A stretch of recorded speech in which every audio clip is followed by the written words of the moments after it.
Hi, everyone. Welcome to the Urban Canopy Project.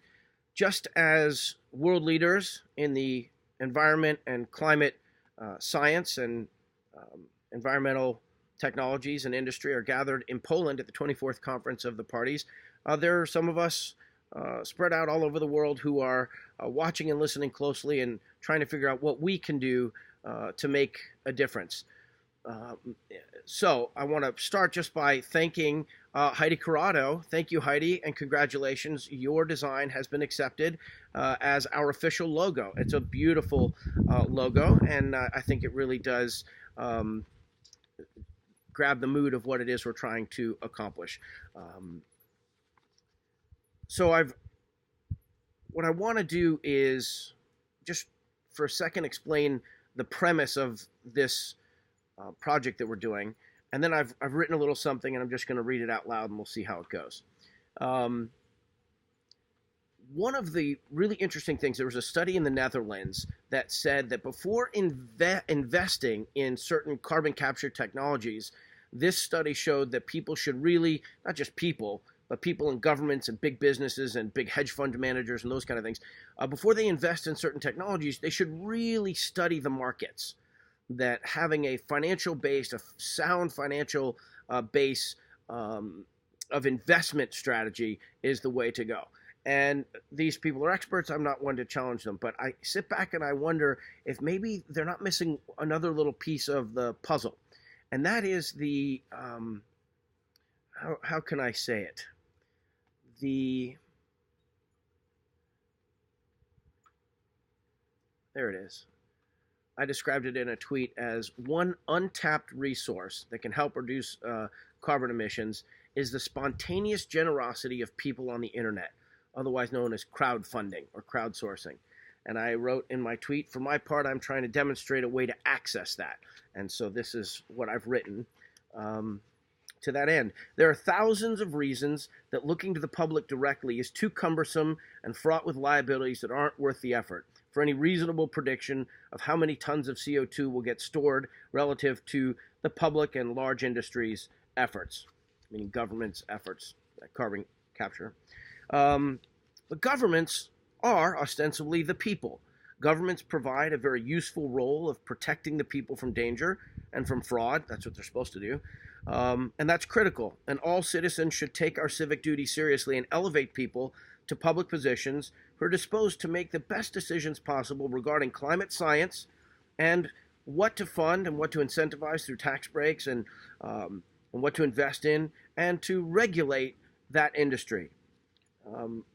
But we all know that governments, even when functioning properly, are slow, deliberative perhaps, but many are paralyzed by partisanship and the politicization, I love that word, of science, the politicizing of science, stoking fear, giving too much deference to skeptics who consistently fail to make a cohesive argument. And there is much debate within the community, real fair debate between big business, say oil, for example, is one that jumps to mind, folks who are making a massive contribution to carbon capture and storage efforts on the planet. In fact, they're the ones that are going to make the biggest difference, or the big companies. But I think we have a piece to play. I think we can be, what we can do can be a small percentage of the effort if we do it at the absolute max. But the thing about these other big businesses that we have to contend with, there's a lot of skepticism about big business, and rightfully so. Sometimes those businesses cordon off sectors of the industry, sectors of our community, and that engenders distrust because the public inherently distrusts corporations whose mandate is profit, often to the detriment of the environment they're operating in, when weighed against public safety. The government has an important role to play to make sure that companies are given the room and the space to make as much profit as possible for the shareholders, but also to make sure that they don't miss something and they don't inadvertently or, God forbid, intentionally ignore safety concerns. But anyway, that's the environment we live in, and it's an environment that we have to all work together to improve, not by vilifying or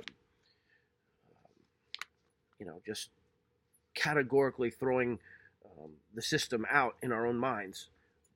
But with our votes, with our buying dollars, with our protests, with our commentary on social media, and maybe even with what I'm describing here. So there are universities and nonprofits doing important, daring, hard-charging work in this area of engaging the citizenry outside of government and big business.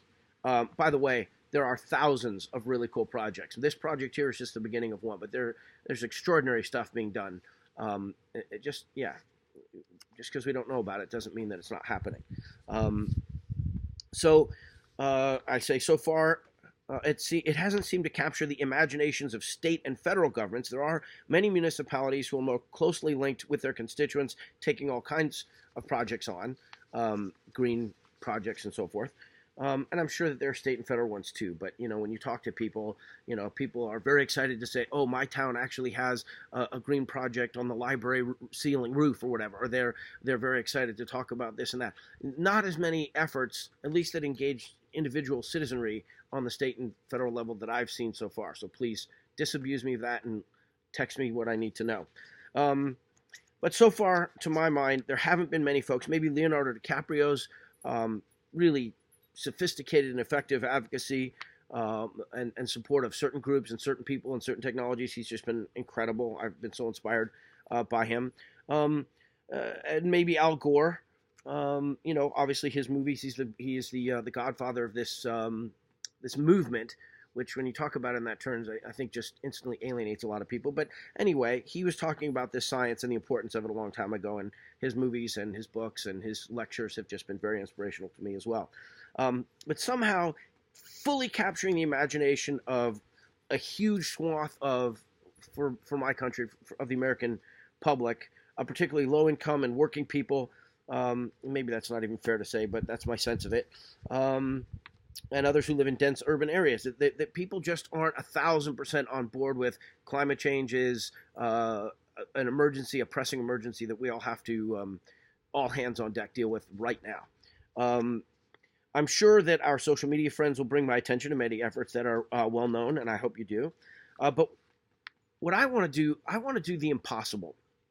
I want to prove quickly and emphatically that people in massive numbers, tens, hundreds of thousands of people making small donations, will open their minds and their hearts and just a little bit of their wallets to the possibility that pitching in a few bucks, and for those who participate in the program, opening their homes to house a carbon capture garden or green space, or I'll come up with a better word for it going forward. But when you say a garden, you picture, I don't know, dandelions or something, and maybe not dandelions, picture flowers and roses and things, but there's certain kinds of technology that this carbon capture wants, and it's very complicated, and we'll be explaining more and more of that. I'm already starting to list things on the site for you guys, but anyhow, I want to do the possible. I want to prove quickly and emphatically that people in massive numbers, tens, hundreds of thousands, making small donations, will open their minds and their wallets, little bit of money, to the possibility of pitching in a few bucks and opening their homes to house a green project of some kind. I believe that if the experts in these fields, these guys, the study they did in the Netherlands, where they're saying, hey, you have to be very careful with your investment dollars. You need to follow these, study these trends closely and businesses closely before you put your money there. I believe that if these experts in the field see an appetite from the individual, direct participation in the effort, that's what this GoFundMe campaign is. It's somebody just doing $5 right now. You don't even have to think about it. You're probably never going to miss it. $5 right now. Usually small dollar donations are spread over the course of a presidential campaign. And so you'll end up with candidates who will raise up to $1 billion in the time that they are running for office. So this timetable isn't on a government scale. It's not on a quarterly report, financials report scale that you get from industry. This is on simply how do you activate the emotions of people. So let me just plow through this. It's getting dark here.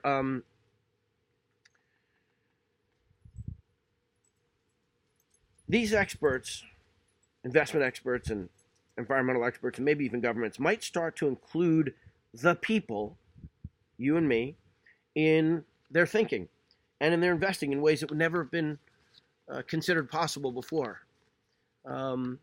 At that point, it'll seem obvious and predictable that people would, roll up their sleeves and do something. Future generations will look at us and say, wow, they didn't wait until they were facing mass migration travesties, famine on an unprecedented scale, suffering and death, and millions of people experiencing hardship that was preventable. They can look at us and say, our generation, our era, looked at the hazard lights blinking on the dashboard, and we didn't wait to stop at the mechanics. We stopped right away. So it's a small but immediate and desperate step that I can't take for you. I can't take this step for you. You, one person with $5, and 2 people with $5, and 100,000 people with $5. I can't take that step for you. You have to. I've already done it. And I'm spending a lot of time trying to figure out how to manage this process. But I think we need to prove that when it comes to an environmental project, and by the way, go find another one too. Make yourself a budget of $25 and say, I'm going to devote $5, a month or week, or $5 right now to 5 different projects, something like that. My point is, just imagine it. Say there were 1 million of us donating $5, right? You could instantly fund projects that are sitting there trying really hard to get a little bit of energy. Now, these projects won't have all of the viability studies. They won't have the government, protecting. They'll be, the government will, I'm sure, regulate everyone's behavior as they're supposed to. But I just mean we won't have to debate whether or not, public funds should be invested differently here or there, tax breaks, the military, healthcare, all the things that that have to be considered by governments. We won't have to worry about that because we're just going to take $5.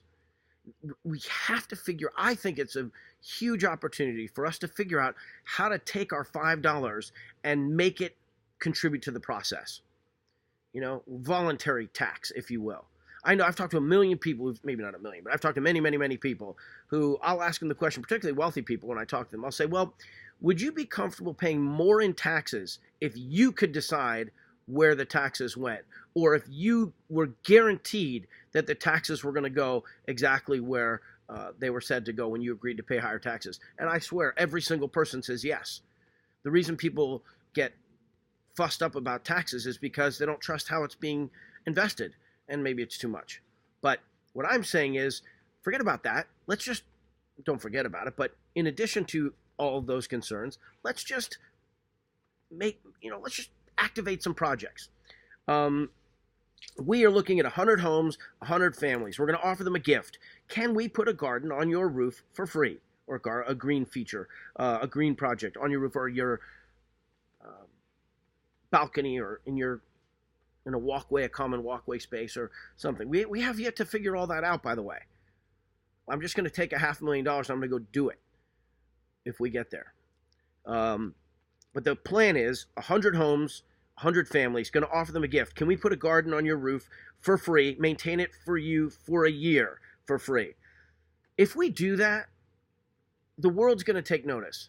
It may or may not be the most effective project. We may or may not succeed as well as we hope, but we're going to do something. We're going to say, look what we did. We put our hearts out there. We asked people for money with our hand, like a hat in hand, like we're begging on the side of the street. And then we went and tried to do something.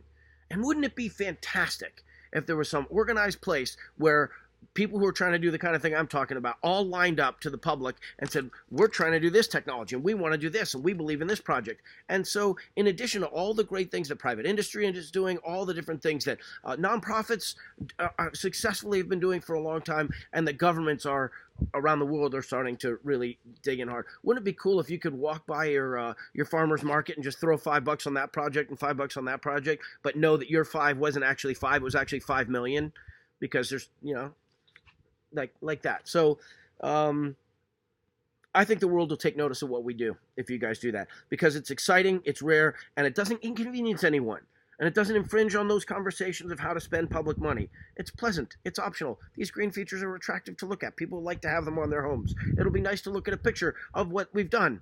and or put together a whole series of pictures, slideshow. You go through them like, wow, look what my $5 did.